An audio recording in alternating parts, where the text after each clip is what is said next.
Alright,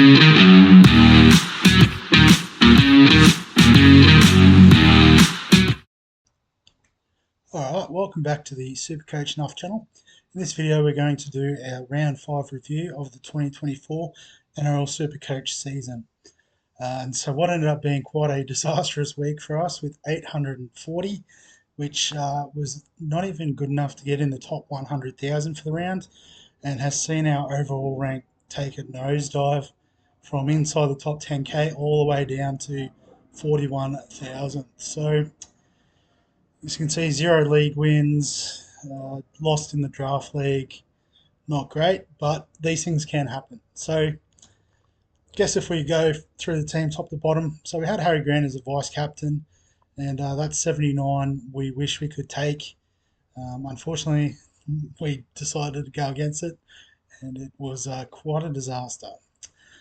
Joey Lussick with a 38, so slightly underwhelming. You know, he's now losing money, so we might try to upgrade this position as soon as we can, although it is dependent on a few other things in our team. Ruben Cotter with a 68 was pretty good for us. You know, we had Taylor May, who scored his lowest score for the year with a 21. And especially given the amount of injuries that the Roosters had and, you know, players getting sent, you know, there's sort of questions about why he didn't play as many minutes as we'd expected. It may have just been that they had to use too many reserves with all the HIAs and stuff and ran out. But yeah, I'm not too sure what happened there, but we'll back him in to bounce back. So Liam Henry, I guess the first of our unfortunate players with a early concussion coming onto the field and going off pretty much straight away. So -1.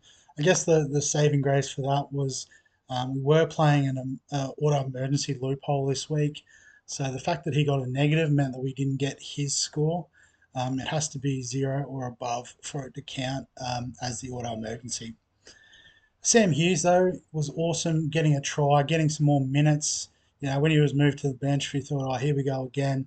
But I guess that game, the Roosters and the Bulldogs, was absolute carnage, much like my team this week, given the number of players I had in that game. But yeah, you know, Hughes getting a few more minutes, scoring a try was obviously super helpful.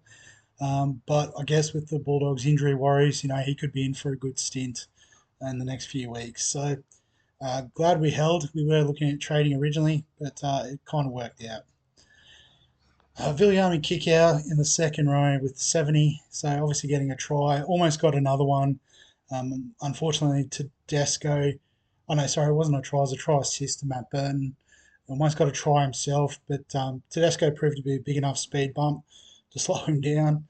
But yeah, you know, I was pretty happy with his effort. You can see he's making a bit of cash, which is nice, and also just that point of difference in our second row, which is pretty handy. Josh Curran started in the second row on the edge, came into the middle when Kautoga came on, and you'll notice he's actually got front row forward status now as well. So just a little quick digression. There was 4 players that got dual position, so Josh Curran being probably the most popular, getting the front row forward. So now we've got the swing with Ruben Cotter, which is super handy. Isaiah Katoa getting halfback status after playing pretty much every game, except for round 1, I think it was, at halfback. Max Plath's correctly been put in the second row, considering he comes on and plays lock forward for the Dolphins, or even started a couple of games at lock. And Samuel Alafano's been playing in the middle, so he's been given front row forward status as well, which is pretty handy for those that have him. But yeah, going back to the team, Kai Pearce-Paul was our trading this week. So I know initially I did talk about trading out Cleary. If I scroll down a bit, you will see Cleary is back in the team. So I just decided that, you know, the 2 trades probably wasn't worth the points we were going to get this week. And as it turned out, with our auto emergency, we actually got Ben Trbojevic 48. So, you know, we would have played Hutchinson, who got 34. So it probably actually worked to our advantage to go with the loophole this week. But unfortunately, I guess the players on field didn't do the job. Smithies with a 69, though, was good. You know, Dylan Brown with 55, that's averaging. You can see that's what he's averaging, so that's fine. It's not great, but it's fine. And then the centre wings we had, the Hammer with 58. Yeah, that's fine. Kraz with a 41, so I guess got shifted out on the wing with the late out of Blake Wilson. And I guess with the wet conditions as well, it wasn't really his sort of style of game where he can offload freely and do that sort of thing. Um, it hasn't quite worked out since we've brought him in, but we're going to keep the faith. RTS with a 61, he's just ticking along nicely.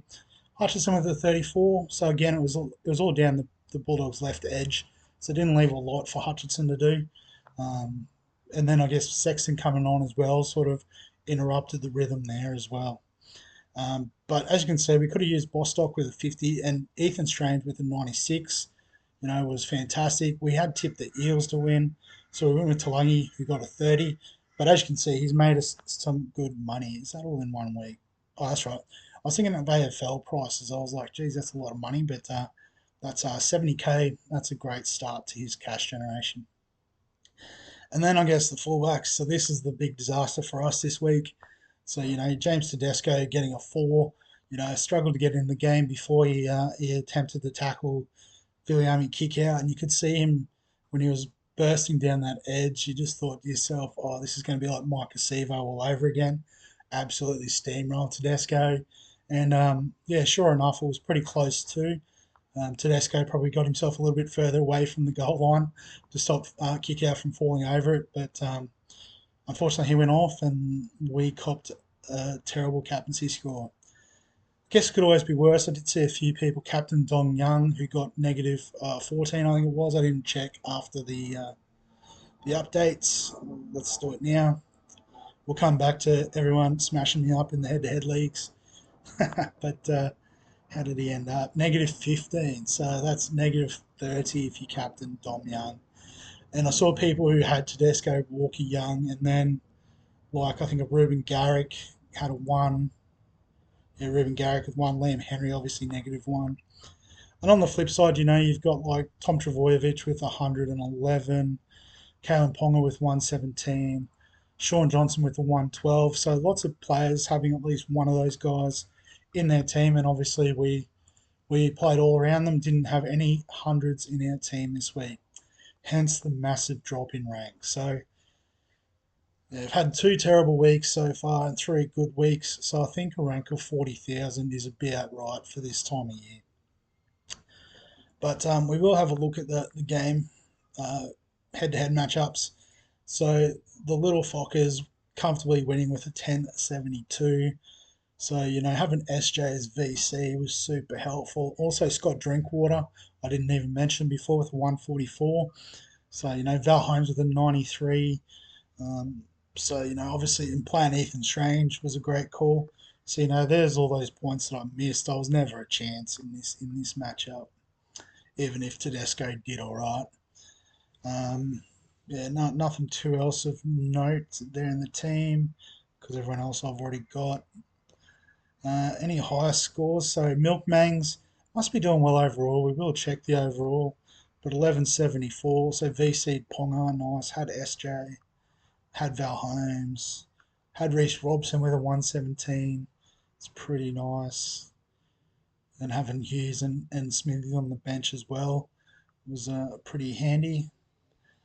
11.72 for Pole in my house. So Scott Drinkwater is captain. So, missed out on all these points. Xavier Savage with a 90. He's probably done all right, actually. So it's made 120K. There's one we definitely slept on. Negative break even. So fair play to you, Jaden, getting Xavier Savage in, making that cash. But they look like the top 2 in that league, so I'll just switch back to matchups. So an 1100 for James. So captaining Turbo, had Ponga on the bench. Homole Olaquatu is a pretty handy 76 there. So had Strange and Savage. So just a week where it didn't work out for my team, it would seem, but everyone else doing pretty well. We've got 11.58 for Hunter's Hillbilly. It's 11.67. I forgot what I set up here. So we'll have a look at both real quick. So Hunter's Hillbilly with 11.58. So Tommy Turbo on the bench, Sean Johnson, Captain Ponga. So had Dom Young as the VC, so that's a good swing to get Ponga as your captain. Fanua Blake with the 68's good result. Bo Fermor with the 71. I did see someone on Facebook blew up about Fermor. It was on practically zero at half time or something. Not that I saw the game, but yeah, I guess obviously come good in the second half. I saw Cleese Haas went well as also must be playing in the middle because Fafita played 80 minutes. So I'll probably talk about him more in fantasy where I traded him out. Another rough decision this week, but that's fine. Window Shopper's got the same score, so we'll give Katrina's team a quick run. Joey Manu could be a really good hold as well this week with Tedesco HIA. You'd imagine he'll miss at least this week, but given his history with concussion, might even be longer. So, Joe Manu is a great have in the team. Captain Drinkwater, which is awesome. And Val Holmes playing Strange. It must have been the only one that didn't play Strange this week, but there we go. And what was the other team? The Cook Stars. So top in this league, and no wonder with 1167 this week. So it had Manu, Ponga, Johnson, Captain Val Holmes. So it had Garrick and still got 1167 is pretty good result. Nice. Had Takura with 57 on debut, so definitely one to keep on the watch list. Yeah, cool. So that's the second one. And the third league, so the Eels won, well, I was going to say Eels 1000, but Eels 2024. Well, not if they play like they did on Sunday, Arvo, unfortunately, Mark. But had Johnson and Robson turning up, and that's about it. Both had Tedesco as captain, so even, with a different captain, he's still, well, same captain, still did me by 160 points. So just sort of shows how terrible my week was this week. But I guess the Bulldogs getting the win means I really don't care. um, so let's have a look at the overall. See scores. So 1262 for going rogue. Actually, I just realised I didn't look at the other head-to-head scores. I'll go back to that in a minute. But 1262 from Gary is fantastic. 1366 from Gerd. I'll have to have a look at that one too. So Palmer is captain. Tommy Turbo. Ellie Katoa with a 110. That's an awesome point of difference. And yeah, just crushing it all around. And had Ethan Strange on the bench too, so left a bit of few points on the board, on the bench, whatever. But Gerd's team, Temple Guardians. So Jackson Ford with an 82, Isaiah Yo, solid as ever. Captain Holmes had Drinkwater, Robson, Ethan Strange. So 4 tons. Yeah, just solid all round. Like probably Talangi being the lowest score there with a 30. Fantastic, great work, Gerd. 1366 was the one we just looked at. And then probably not too much down the back end there. But we'll just go back through the third league because I did brush over that. So 1235 for Team Gibbon. So Captain Ponga, SJ, Drinkwater, Robson. Yeah, nice. Had Sean Bloor, who I brought into my fantasy team. So 63 is really solid. He'd be on the bubble, wouldn't he, this week? Yeah, so interesting play. About to go up in price a little bit, not a lot. So it could be an option.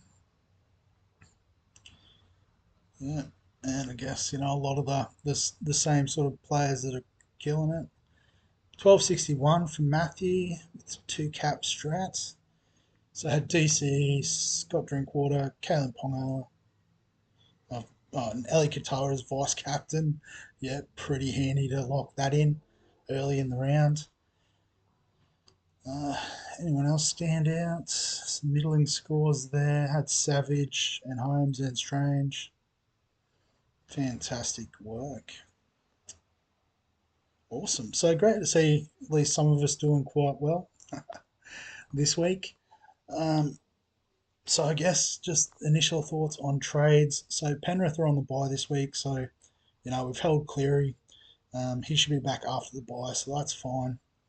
Um, I guess Tedesco is probably the one we do need to look at getting out of. You can see how fresh it is. There's no one traded out or in just yet.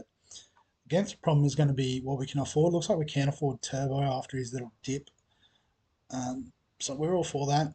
So Latrell Mitchell was there as a bit cheaper, but it looks like he's going to get a few weeks on the sideline, um, which is probably more fantasy relevant. But we'll talk about that once that opens up. But I can do Teddy to Turbo, which is nice. And then in terms of break evens, so I guess teamless, if James Schiller gets named, he's an obvious trade in with an average of 95, break even of negative 117. So the question is, who do we bring in for Schiller? So just having a look at the break even sort of game. The obvious one, I guess, would be Hutchison. So Hutcher out, Schiller in. Um, so assuming he gets named to play, we'll definitely make that happen. Um, so I guess Tamari Martin on the watch list as well after a 98 in his first game for the season. Ben Takura will put on the watch list. So I might even just do that live. I had the dual position guys on the watch list, but they'll soon disappear. Takura, welcome to the watch list. Yeah, so I guess as well we could look at other options besides Turbo. So I'll go back to round summary. So I guess the other options, if we just quickly go through, Dylan Edwards is on the bye this week. Scott Drinkwater is probably the one, I guess, if you've got like all the money in the world. I'd lean towards him, obviously in good form, averaging 110 essentially the last three rounds, but 87 across the season. But also, out of the big hitters, we've got Edwards, Drinkwater, Tom Travojevic, Latrell Mitchell, even Tedesco. You'd imagine he'd be the one that's least likely in the frame for Origin. So, if we are sort of trying to play that medium term game, which I think if you are trading fullbacks, you do need to, look a little bit further ahead than just the next few weeks. But yeah, obviously they'll play in round 13 and 14, which is going to be really handy. And at 8.3%, he's a pretty good point of difference still, even though he seemed to pop up in a lot of the teams that I played against this week. So you could do something like that. Obviously, Turbo has the upside that we know the ridiculous ceiling. Playing over in New Zealand this week though, whereas Drinkwater's up against Para, who you think will bounce back, but not too sure. Ponga against the Roosters, you think they'll bounce back, but they are playing in Newcastle, which is always a nice thing for Ponga. So, if you were to go something like this, we can line it up for the week. So, at fullback, so unless we want to bring Drinkwater into our captaincy, we could bring Pappenhausen on a bit earlier. Plays against the Dogs, could also land that VC, I reckon. The Raiders against the Titans, so if Schiller's named, he is definitely playing on field. We need to get Strange on though. Probably through the reserve, I guess, would be the option there.